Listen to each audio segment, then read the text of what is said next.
You are listening to African Father in America podcast by Simon Javan Okello, live from Seattle, Washington, USA. Greetings, beautiful people. My name is Simon Javan Okello. I am excited to be here with you for another amazing episode of the African Father in America podcast. I am in Seattle, Washington, and I am really privileged to be here with a wonderful guest, Juliet Luakatare, who is the founder of Fanikia Foundation. Juliet, do you want to say hi to our viewers and our listeners briefly? Yes, please. Good morning, everyone. It's 6 a.m. here in Seattle. Many greeting and how are you doing? Bali Gani. Very nice, Thank very you. nice. Yeah, so I'm excited to have Juliet here as my special guest. And we also have a lot of guests who are joining us. Over 128 people have joined us on TikTok. We have people joining us on Twitter. We have people joining us on Facebook. We have people joining us on YouTube. We have many people joining us on LinkedIn as well. So we want you all to feel welcome. And as usual, when we start the show here in the African Father in America podcast, we start with an African proverb because we want to elevate our African culture and we want to, just remember where we came from. So our proverb today, as you can see on the screen, says that however long the night, the dawn will break. However long the night, the dawn will break. I want you to share in the comments what this proverb means to you. However long the night, the dawn will break. I have 3 nuggets of wisdom to share with you that are related to this proverb. These are ideas that my team and I wrote down when we saw this proverb, and we want you to take a look at them and hopefully take them as lessons that we can learn from this proverb. But in a moment, you're going to hear what Juliet thinks about this proverb. And then we are going to learn a little more about Juliet. We are going to learn about a childhood story that continues to inspire who Juliet is as a leader today. We are also going to learn about the amazing work that Juliet is doing at the Fanikia Foundation.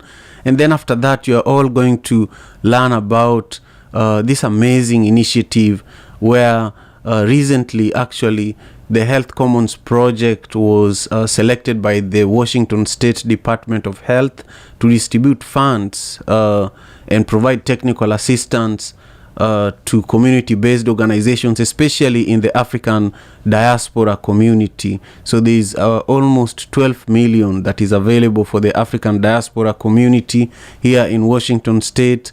And Juliet is actually one of the amazing women leaders in our community here that we are featuring as part of this series that features amazing African leaders, especially women who are doing incredible work in Washington State.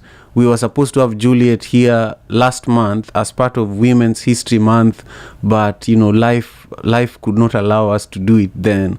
But today we are here now, and again, our proverb for the day says that however long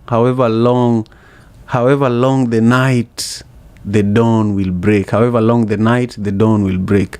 This beautiful proverb tells us a couple of things, 3 things mainly. Keep faith and hope alive. Sometime when you're going through a difficult time, sometime when you feel weak, even physically, emotionally, you might lose faith, you might lose hope. You might think that life is over, but life is just beginning. That's what this proverb is reminding us about. Number 2, endurance is key.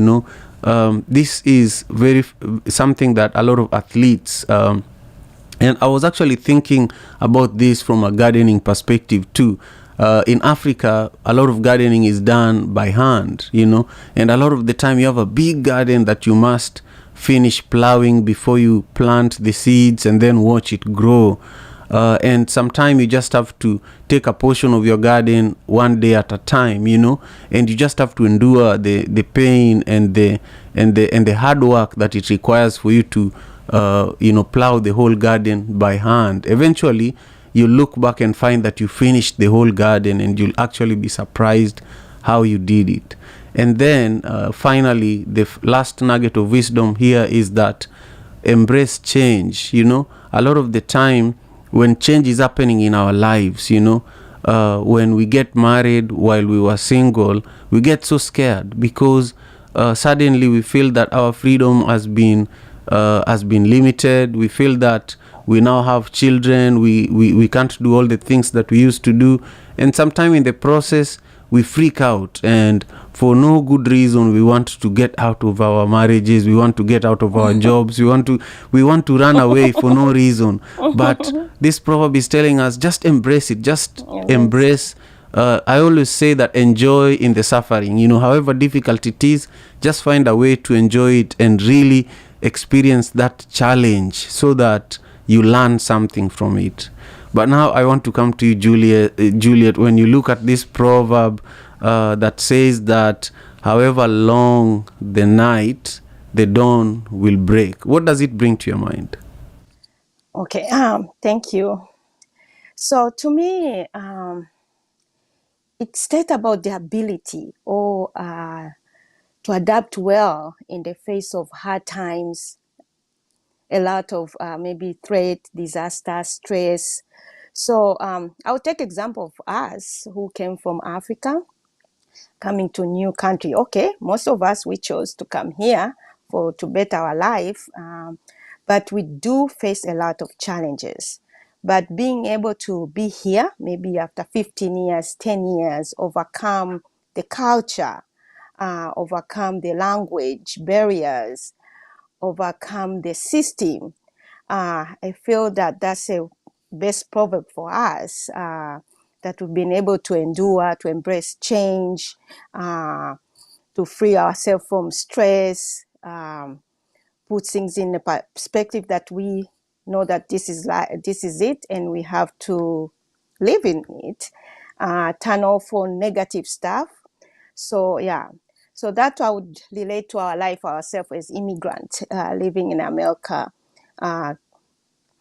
Endure these changes that we have to endure in order to thrive into the new environment or new condition. That's true. That's true. That's beautiful though, because it also relates to the work that you do with Fanikia Foundation, where part of your work is focusing on serving underprivileged girls and women in Tanzania who are facing educational needs, social advancement needs, financial needs, and you brought this work here in the Puget Sound. I was joking with you earlier before the show that you're very famous in my community. And you're not famous because of like you're not like Diamond Platinums, but I think you're doing a better job than him because you're serving people. You've dedicated your life to supporting people who otherwise would be in danger. Yes. And I want you to take us back to a moment, maybe when you are 8 years, 16 years, where something happened that reminds you of why you do this work every day. I always share with people that when I was 8 years old, my mother gave me a bicycle and asked me to help her distribute milk and bread in our neighborhood. So I had, the Black Mamba bicycles that you have in Africa. And so I used to distribute a lot of milk and a lot of bread with my bicycle, and that taught me leadership. It taught me entrepreneurship. It taught me how to take risks, So I want you to speak about something similar, something that happened when you were young that continues to drive you today. Because for me, distributing milk and bread and waking up early in the morning taught me how to wake up early. That's why I do this show very early in the morning before I get my day started. It also taught me how to make friends, how to build a community with people. And that's what I'm bringing to my life here right now in the diaspora. So tell us a story too about something that happened when you were young that continues to inspire you right now as a leader. Okay, thank you. So what takes me, Fanikia Foundation started with me long time ago when I was at a very young age. I remember when I was a kid, maybe 4 or 5 years old, we lived in the city, Dar es Salaam city, if most of you know about it. And I would go with my family or my mother to the city. And I would see a lot of homeless street kids, disabled individual doing panhandling. And I had a lot of thinking when I used to pass them. I remember that I used to feel the pain in me, saying, oh, what are we going to do? And I'll ask my mom all the time for some little change to help them. And I will make sure my mom give me some money to help them. And I used to tell myself, if I become rich, I'll come and help them, especially the street kids. It used to pain me a lot. And when I had an opportunity, when I came to America, it was in me. I said, I have to do something. And when I came to America, I did so many different things in order to thrive, in order to survive here. I did a lot of jobs. But there was some calling that remind me, oh my goodness, I'm so blessed to be here. I would see the life in here, and it would take me back to those 4 years, 5 years of when I was like 4 to 5 years old, and remember those things that my country needs me. There are people there who needs me, and this like create fire on me, and I started this foundation of helping other. I would give you one of the example that makes me moving and makes me doing this and be proud of myself is I remember, like, I think during COVID, I had a very big meeting, like a lottery something. And I had my sister in there. And we are like maybe 1,000 people in that Zoom call. And my sister, we had not lived together for more maybe than 30 years. And she was like, when I introduced myself, I talk about my Fanikia Foundation, what I'm doing, why I'm doing it. And she was like, I'm so glad Juliet is doing this because she was born to do this.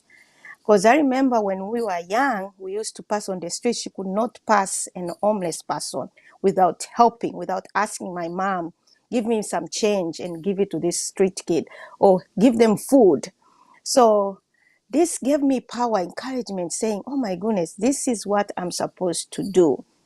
So, and then I remember I met my schoolmate, my old schoolmate. We went to school like when I was like 14 or 15 years old.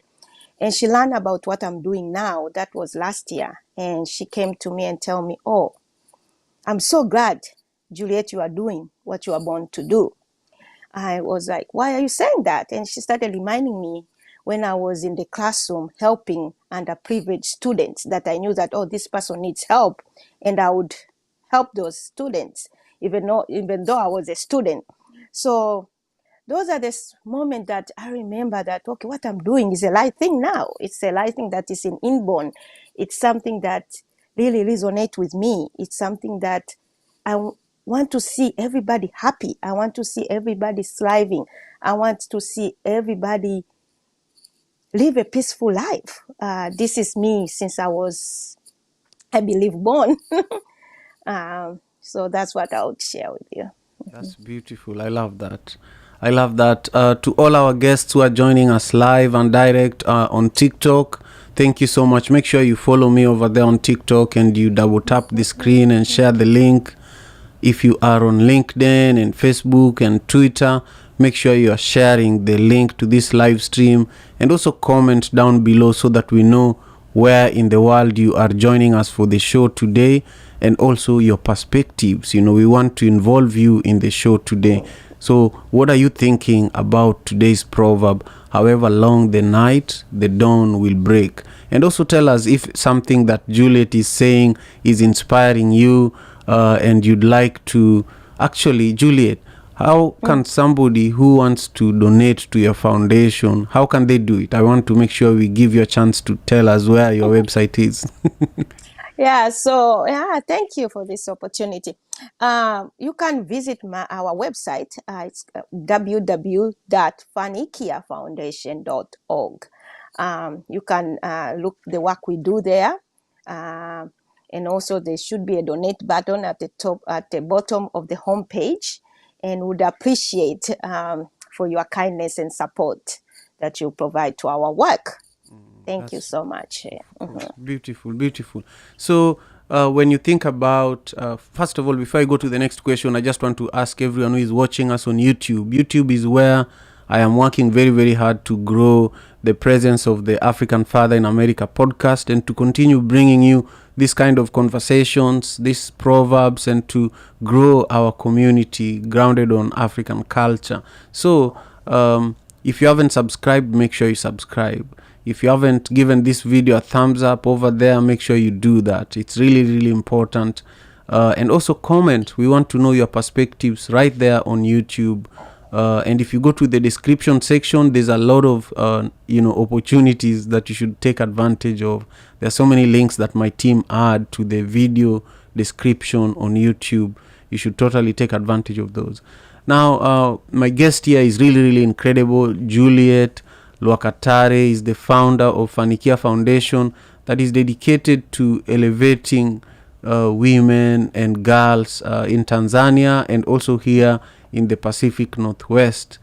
One of the things that we are covering today, Juliet, is also talking about the impact, the effects of COVID-19 in your community, here in the Pacific Northwest. Can you take us back to when the COVID-19, pandemic started and share with us, when you look back, what are some of the effects of COVID-19 that, you feel that you'd like to share with us today and how it impacted you and your organization particularly, and also how you reacted, some of the things that you did, some of the services that you have been providing, some of the work that you've been doing so that you can counter the effect of COVID-19, because I know that, you are a fighter just based on everything you just shared with us. I know that you're not someone who is going to see a problem and just sit there. I know that you did something, so talk to us.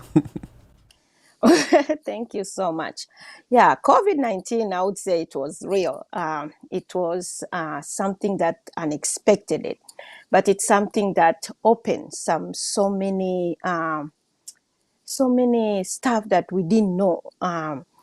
When it takes me back to 2020, when COVID-19 started, most of me or my community did not know what it is. And we lost so many people that we know. Many people were impacted through death, through emotionally, through physically. People went through turmoil. People struggle to understand what is COVID-19. And the work we did, and at that time when COVID-19, I was still working with people back home, Educated Girl program that I've been doing it. So I was concentrating with Educated Girl at home. So I was very worried because of poverty back home. And I was worried more of people in Africa more than here, because I feel like everything is reachable here. I was thinking like that. And I would think about, what am I going to do if my family, the girls that I help, who are in poverty condition and underserved condition, they don't have access to medical, they don't have access to resources that they need. What are we going to do? So that was the first thing I was worried about. I wasn't even worried about here in America. I was worried more about people. What if the COVID-19 hit people back home? What they would do if they are in the lockdown? What they would do? How are they going to feed themselves? Because they have to go out and do farming and do all that. What are they going to do? So as I was working, trying to help the people back home, and I started meeting with people here, and I realized it was kind of a aha moment for me that this community here, we are considered as minority, underserved. Most people, we didn't know much about what is COVID-19 and how could we do with COVID-19. We are locked. Remember, most of our community, we work in this job, like maybe double shift job. So many people, places were closed. People lost their jobs.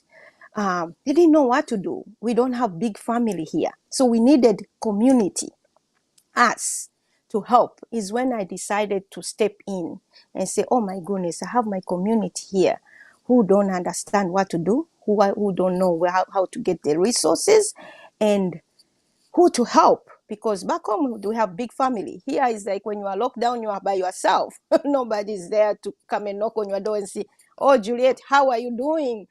Do you need any kind of help? No, you have to reach. So as I was trying to understand what's going on and to understand the community needs here in Seattle or Washington, is when I started trying to help my people here. We started working, partner with other organizations here. We started providing, and what I found out doing that, I was trying to maybe provide food voucher, trying to reach people, trying to call them, because at that time we couldn't meet in person, trying to ask them, do you need help? There's this organization that is providing that. I'll share in our WhatsApp group about what's going on, opportunity, resources, the food that they were providing, rental assistance. If there was a lot of like checks that were given to immigrants. So I was doing that work. We're partnering with other organizations. When I was working with my community, I realized that we are missing something very critical, and we are missing information. And I didn't know how information, it was powerful, and still I started working with this community. I realized we are missing a lot of information, and maybe we are considered today being minority, underserved community, just being an immigrant, being the first generation in this country, because we are missing information that will help us to reach our goals or to have a better life. And one of the things that we are missing information is not that it's not there, it's language barrier, culture differences, belief that we have that we are still holding and coming here, and trust issue, trust the system, the government of here, US system government. So I decided to work as a messenger, to be there to transform that information and to assure my people that this is real. Okay, COVID-19, yes, it's real. We had a lot of stories that COVID-19 is for killing Black people. It's it's something that is for white people. I remember when it started, we were told, oh, it's white people disease. And I'm like, okay, it's not me. But, and then it started eating us. And I was looking at the news on CNN, looking at 2,000, 3,000 in New York, Black people are dying. I was like, oh, okay, this is for us. So we are missing information. Information doesn't come to our home. It's not that it's there, it's on the TV, but the language, the culture that is being used does not like relate to us. And we see like it's not us, but it is us. So what we are doing is Fanikia Foundation.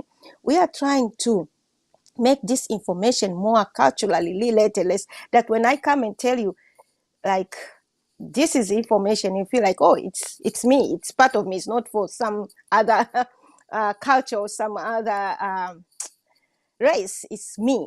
So we are trying to relate to that. We are trying to reach to their home and tell them, oh my goodness, COVID-19 is real.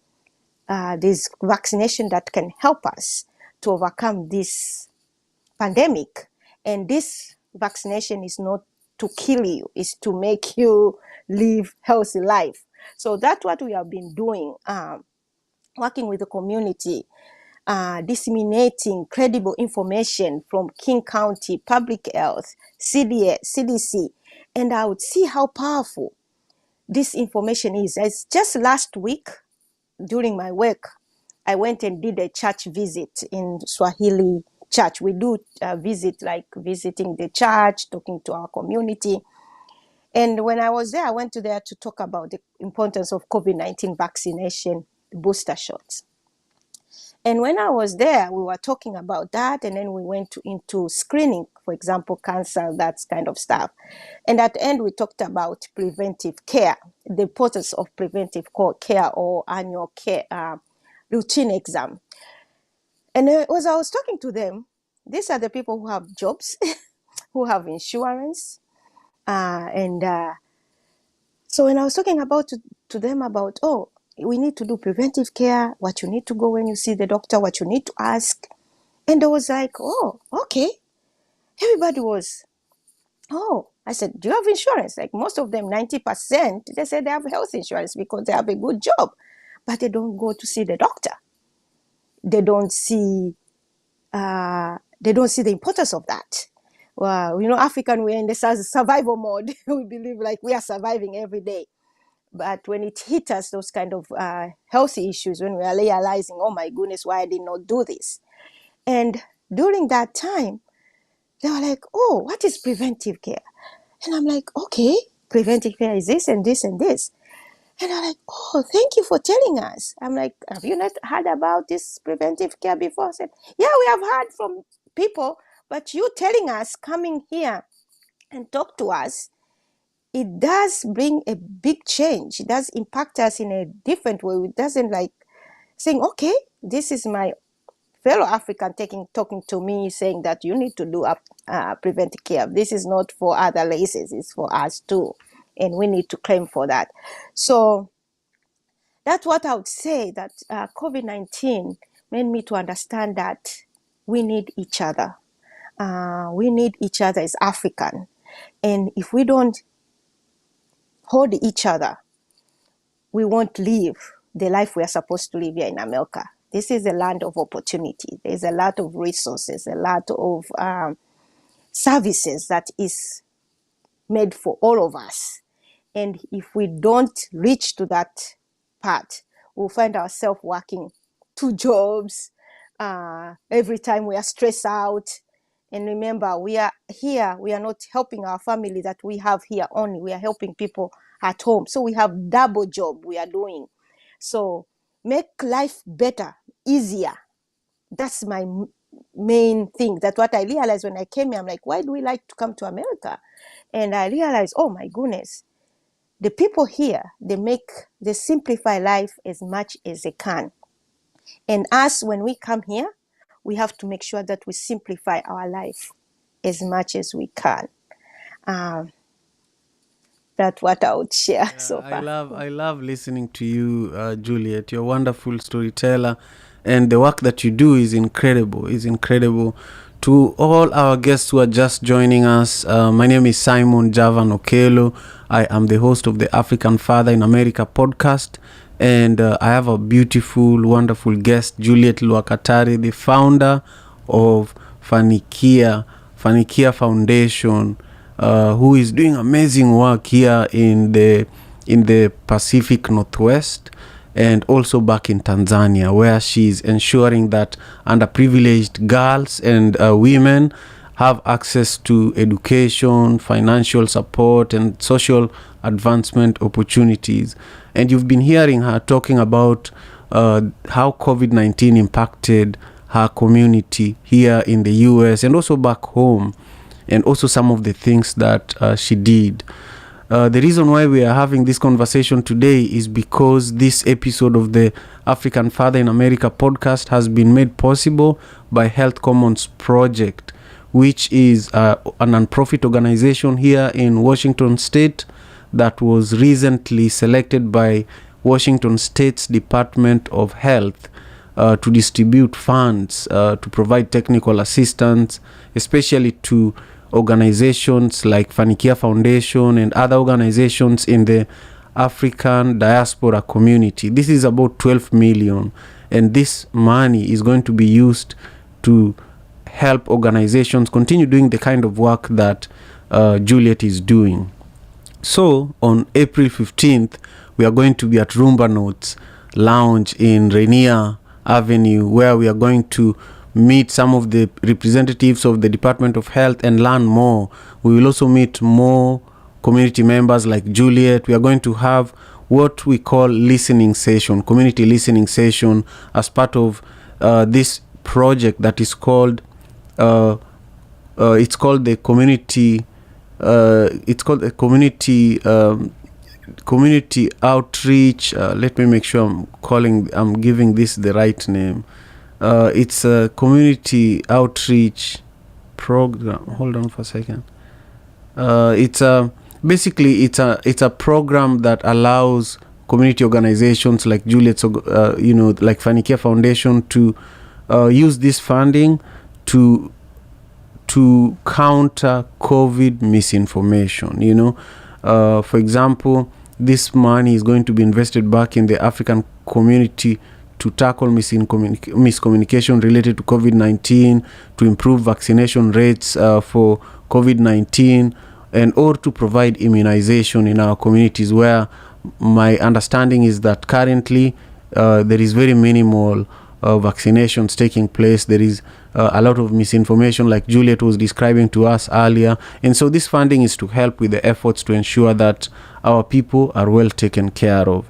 So if you want to access this funding, join us on April 15th at Rumba Notes in person. I will be hosting, and I'm actually producing that event as well.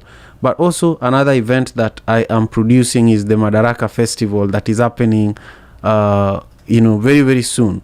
If you look at the screen right now, you'll see that we have Madaraka Festival USA Tour happening on May 16th in New York at Irving Plaza, happening on 21st May in Atlanta at Bucket Theater, happening on May 24th at the House of Blues in Dallas, and also on 26th May in Seattle, Washington at Benaroya Hall. So if you go to madarakafestival.com, you'll be able to get your ticket for the Madaraka Festival, which is headlined by Sauti Sol, an incredible band, an award-winning band from Kenya, as well as Eddie Kenzo from Uganda, also a Grammy-nominated artist, King Kaka from Kenya, Dre's from Zimbabwe. Incredible lineup of artists who do not just perform for the sake of music, but they believe in supporting music education across Africa. So together with them, we are going to reach over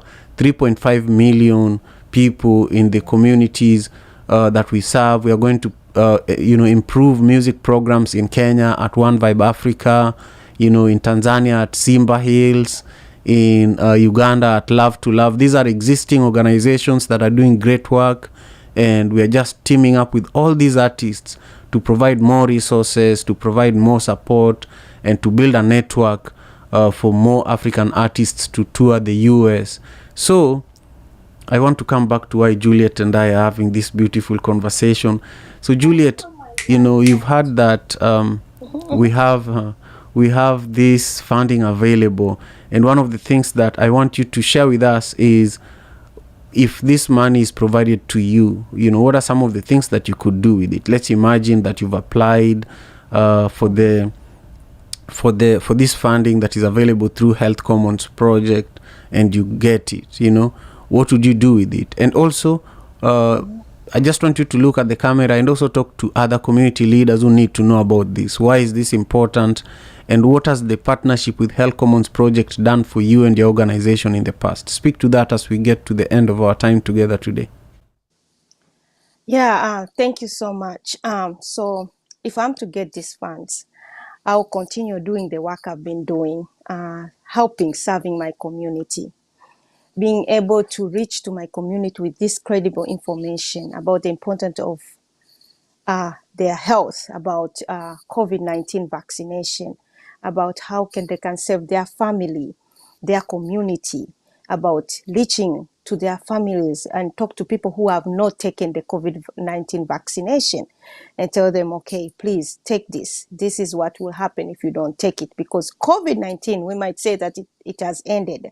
It has not ended. It has ended because most, or maybe some of us, or most of us, have taken the vaccination. And this has helped us to reduce the spread of this virus.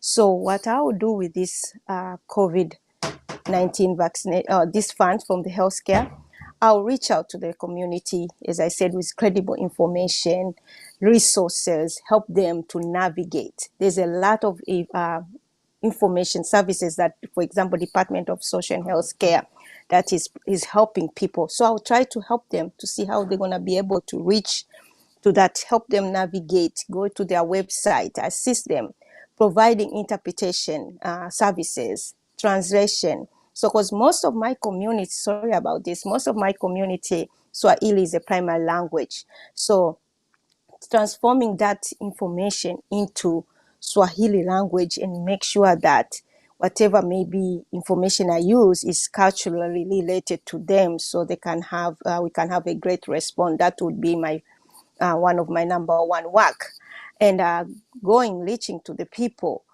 getting a lot of community member to understand, to have a dialogue, to have an open discussion, is a Zoom, virtual, and talk about the challenges that we are facing. We are facing us as a community, and be able to see how are we going to address them, how are we going to advocate. I would like to see so many people like us from African community becoming the advocate of our community, being able to go to Olympia and talk about it. I've seen, I'm going to use this example, just last week or this week, I think I was in a Ukrainian meeting. It's called the task force, that they are there to help each other, being able to reach the resources. And I know we cannot relate to them. They are going through big, huge challenges of war. But us too, we have African people who have been through war, and they have been able to come here as refugees, and have been going through mental issue, economical issue, social issue, that they are still struggling to adapt to this new environment or new country. So I want like to create that kind of a task force, that all the community, African community leaders, that include faith leaders, social activists from our community, come together as one and say that, okay, let's help our community, be able to discuss and be able to be willing to come to go, each of us to reach our community and to be able to thrive. I don't believe anybody should live in America in a poverty, saying I cannot eat, I don't have a job, I don't know where I'm going to get insurance to see the doctor. I've seen so many people in my community that they have been diagnosed with different diseases at a very late stage. And I would go talk to them, and most of them, they don't have insurance, they're undocumented. And we're like, okay, where were you? Like, I could not seek for help because I don't have insurance, I'm scared, and I don't want to get in trouble with immigration. So I was just treating myself at home. I'm like, no. So we should come together and be able to advocate for this kind of people, and be able to help them provide those services, immigration information, all that. So whatever they have, whatever challenge they meet, they know that they can be able to reach out without being scared, without being threatened, not just not knowing the language. I've seen people from other countries, they still speak their language, they are still making in this country, and they are still on the top. I've seen that. Why not us? Why not Swahili language, for example, making on the top? So we should embrace, as you said, Simon, that we should embrace change. We should embrace our culture in this country. This country has welcomed every kind of culture. It's a diversity country, and we should be able to raise our voice. And to raise our voice is not by me, myself. It's community holding each other and saying that we need change. And the change, I always believe change comes from home. So that's what I would do with those funds. If I'm to get, is to put ourselves together and be able to help each other. That's wonderful, wonderful, wonderful. I just thank you so much, Juliet, for taking your time to join us today. Is there something that I didn't ask you that you want to add before we end our time together today? Nothing much. As I said, I'm Juliet. I'm from Tanzania. We do work here, serve community in Tanzania, and we do serve people here in Washington State, and most of them are East African refugee and immigrants living in Washington. In Tanzania, we help underserved community, especially girls and women, to empower them economically and socially. And we work especially with educated girl. We focus on the village, I would say, like that's where we go. We work with local officials and we identify the girls in needs and we help them to go back to school and be able to achieve. We have achieved a lot of success. We have been able to reach a lot of girls. If I wish I had time, I would talk more about what we have done on these girls. You cannot imagine. We have changed the lives of the girls. I'm telling you, when you help somebody, you can see it. Just, I don't know what to say, that when I look at these girls, I'm like, oh my goodness, now they are working. Now they are in university. These people had lost hope. They were just at home doing chores. You know, our culture is like, women, we don't have that opportunity. We are believed to get married, to do chores, and just to have babies and to take care of the family at home. But Fanikia, we go there and we tell them, no, that's not true. Girls, we can serve the community in a different way by empowering us with education, and we can come and do the same thing. We are we are strong. We can do that. We can have kids. We can take care of our family, and also we can be independent, and we can be economically and socially viable. We can be like that. So that's what our Fanikia Foundation is helping people, reaching people. We are so proud of what we are doing, and we have achieved a lot. That's what I would like to share. That's wonderful. That's wonderful. One more time before we wrap up, say where people can go to support Fanikia Foundation, what your website is, and how everybody who is listening and watching can support you. Yes. You can always, if you have any question, you can email us. It's info@fanikiafoundation.org. Or you can call me.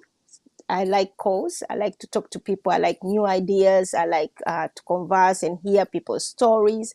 You can call me at 425-247-5341. Also, you can reach us. You can donate through our website at www.fanikiafoundation.org. And also we have Fanikia Foundation Facebook page. You can reach us through there. And we have Instagram too. Instagram page, Fanikia Foundation. So you can reach us. There's a message there. You can reach out to us too. So that's how. Thank you so much. Of course. Thank you all again for joining me for today's episode of the African Father in America podcast. This episode was made possible by Health Commons project that was recently selected by the Washington State Department of Health to distribute almost $12 million to community organizations in the African diaspora. So if you have a non-profit organization and you're in Washington State, if you have a business that is directly supporting the community mitigate COVID-19 related challenges, especially COVID-19 misinformation, you should join us on April 15th at Rumba Notes, where we will host a number of people from the Department of Health. We will host community leaders like Juliet, and you will all be able to learn more about this opportunity, this funding opportunity that is intended to design, implement, and evaluate outreach and educational campaigns related to COVID-19 and COVID-19 vaccination. So make sure you join us April 15th at Rumba Notes. Now, just quickly before I let you go, Juliet, we have so many comments on YouTube. We had so many people who are watching, and I just want to recognize them and give them a shout out. We also have a number of people joining us on TikTok. I see you. I appreciate you. And I want to just quickly say that Brother Earth, I see you. Brother Earth is saying that he's joining us from North Carolina. And he says peace and love, family. And then John Banzel is joining us from Massachusetts, and he says good morning from Massachusetts. And then we have M. Jewel, who is also joining us from Florida, and he's saying grand rising. And then Lavender, thank you so much for also being here and helping engage our guests. who are here with us for the show today. So again, if you're joining us for the first time, we do this every Monday to Friday, 6 a.m. Pacific Standard Time, and I deeply appreciate your support. Juliet, I'll see you soon. We will have you back again so that we go deeper and talk more about the work that you're doing in the community. I deeply appreciate you, and I'm very proud of you. Take care of yourself. Yeah, okay. Thank you so much for this opportunity, for being able to do this and share with my people and whoever is listening today. Thank you so much for joining us. Yeah, we'll see each other again. Thank you. You did a wonderful job, considering this is your first podcast interview. Yes, you did a great job. Take care, Juliet. Yeah. Bye. Thank you so much. Asante sana. Asante. African father in America. Tujikaze, jikaze.